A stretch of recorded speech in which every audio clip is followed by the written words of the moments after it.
안녕하세요. 밥상 차려주는 목사 천성입니다. 여러분, 제가 왜 이렇게 나왔는지 궁금하시죠? 바로 여러분의 소박한 밥상을 차려드는 것을 도와드리기 위함입니다.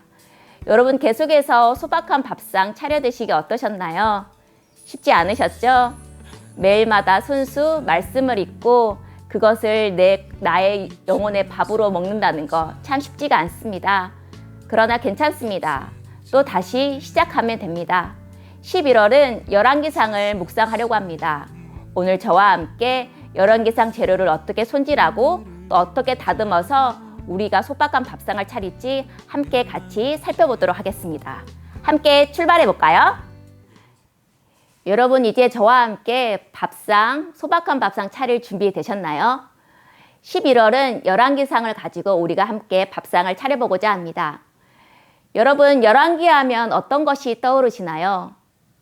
혹시나 왕이 10명이라고 생각하신 분 계시나요? 열왕은 히브리어로 멜레킴이라고 가졌습니다. 바로 왕들이란 뜻입니다. 왕들을 순서대로 나열했다는 의미입니다. 열왕기 상하는 솔로몬 왕부터 바로 시드기야 왕까지 남유다와 북이스라엘 왕들의 생애와 사건들을 기록한 책입니다. 열왕기상은 특별히 신명기적 역사서로 분리됩니다. 여러분, 우리가 사무엘 상하를 묵상할 때 사무엘 상하도 신명기적 역사서 관점으로 서술됐다고 이렇게 개관을 하였습니다. 신명기적 역사서의 관점이란 하나님께 순종한 사람에게는 복을 받고 그렇지 않은 불순종한 사람에게는 벌을 준다는 의미입니다. 바로 그 기준이 말씀입니다. 특별히 신명기서 11장 1절을 살펴보게 되면요. 그런즉 내 하나님 여호와를 사랑하여 그가 주신 책무와 법도와 규례와 명령을 항상 지키라 라고 말합니다. 바로 이 왕들이 하나님을 사랑하고 또 하나님께서 주시는 그 율법 그대로 순종하였는지 아니면 그렇지 않느냐에 따라서 그것을 평가하는 책이 바로 열왕기서라는 책입니다. 그래서 율법에 따라 순종하면 선한 왕이고 그렇지 않은 사람은 불순종합니다. 불순종한 왕입니다. 바로 그 순종한 왕에게는 복이 따르고 그렇지 아니하는 불순종한 왕에게는 하나님의 벌이 따르는 그 왕들로 평가되게 됩니다. 이제부터는 저와 함께 열왕기상을 6가지 항목을 가지고 함께 재료를 손질해 보도록 하겠습니다. 첫 번째는 열왕기상은 누가 지었냐입니다. 여러분, 열왕기상을 누가 지었을까요? 거기에 대한 답은 확실하지 않다입니다. 여러 가지 추측은 하지만 학자들마다 가장 유력하게 말하는 것은 앞에서 살펴봤듯이 신명기적 역사관 저자가 썼다는 것입니다. 바로 이 관점을 가지고 솔로몬과 남유다 행적들을 이러한 자료들을 수집해서 정리했을 것이라고 이렇게 추측하기도 합니다. 두 번째는 바로 열왕기상이 언제 지어졌냐입니다. 그것도 확실하지 않습니다. 그런데 우리가 열왕기 하를 살펴보면 여호야긴 마지막 왕이 석방된 이후가 그 스토리가 나오게 됩니다. 이것을 토대로 그 이후에 고레스 칙령을 통하여서 포로에서 풀려났던 이 이스라엘 백성들이 첫 번째 포로로 귀환한 510여 년 전 그때까지 그 사이 정도에 이 열왕기상이 지어졌지 않았나 이렇게 추측해 보기도 합니다. 세 번째 항목은 열왕기상에 어디에서 주로 내용이 나오는지입니다. 바로 장소에 관한 질문입니다. 여러분, 이스라엘 수도 바로 다윗 때 수도가 어디로 바뀌어지게 되죠? 바로 여기 예루살렘입니다. 솔로몬을 통해서 예루살렘에 성전이 지어지게 됩니다. 바로 통일왕국은 이렇게 예루살렘을 중심으로 이루어지게 됩니다.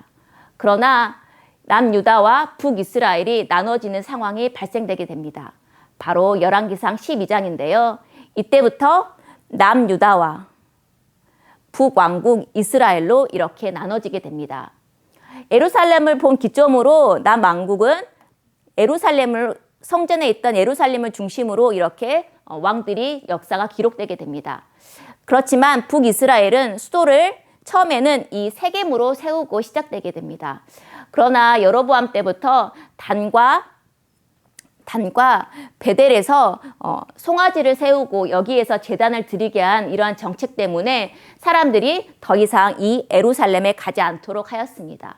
그리고 나중에는 6번째 왕이었던 오므리 왕을 통하여서 사마리아 성읍을 주변을 수도로 삼게 됩니다. 우리가 나중에 신약 시대에 살펴보면 남유다 백성들과 이 사마리아 사람이라고 해서 서로 앙숙이었던 원수지간 사이로 변하게 되는데요. 바로 이러한 본거지를 기점으로 열왕기상은 저술되게 됩니다. 그렇다면 다음 항목은 무엇을입니다. 바로 열왕기상이 무엇을 내용을 담고 있느냐입니다. 바로 왕들의 이야기를 담고 있겠죠.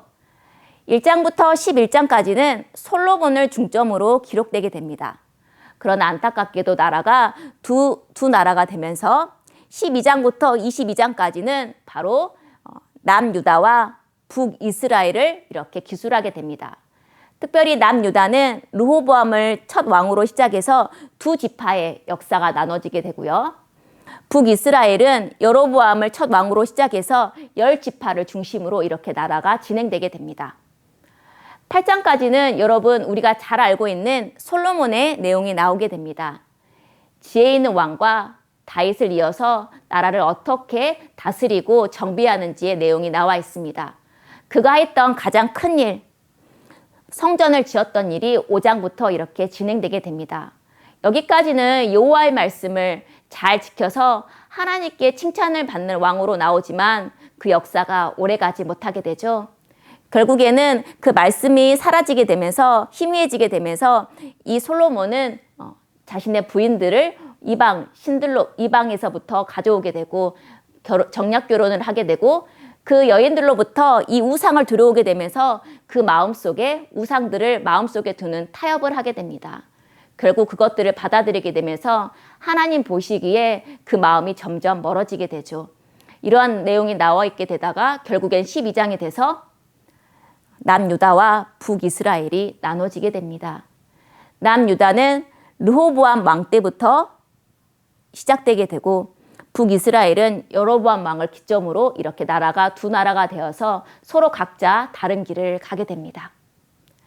여러분 이때부터 우리가 머리가 아파오기 시작합니다. 이때부터 이제 열왕기상 읽는 것이 흥미가 없다고 생각하는데요. 여러분 절대 포기하시면 안 됩니다.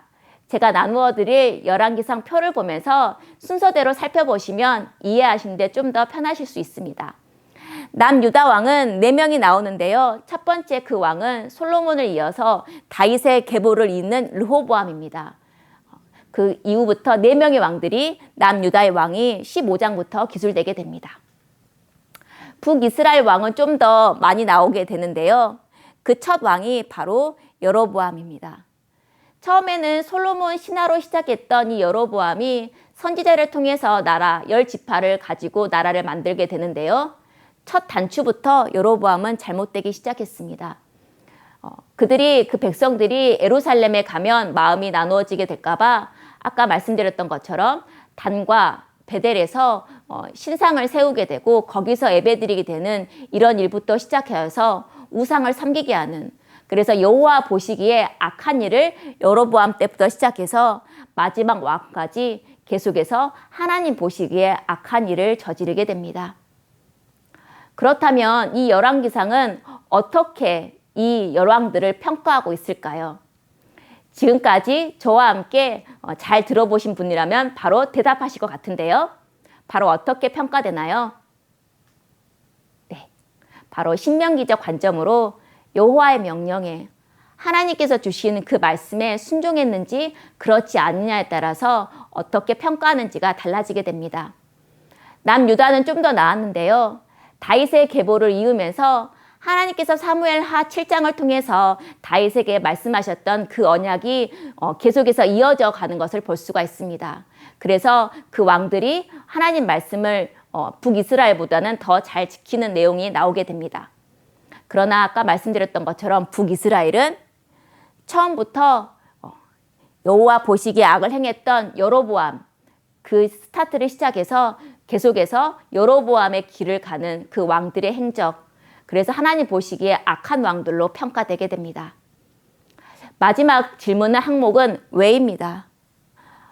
왜라는 질문을 가지고 이 열왕기상을 함께 재료를 손질하자는 것입니다. 처음에 말씀드렸던 것처럼 이 열왕기상은 실패한 이후에 쓰여진 책입니다. 왜 우리가 하나님의 약속을 주신 하나님의 나라 백성인 우리가 멸망했는지, 왜 우리는 이 북이스라엘 아수르부터 멸망했고 남유다는 그 이후에 바벨론으로부터 멸망했는지, 왜 우리는 이렇게 해야 되는지 이 질문을 가지고 열왕기상을 저술했다는 것입니다. 그래서 왜 하나님의 백성이 우리는 멸망하였는가?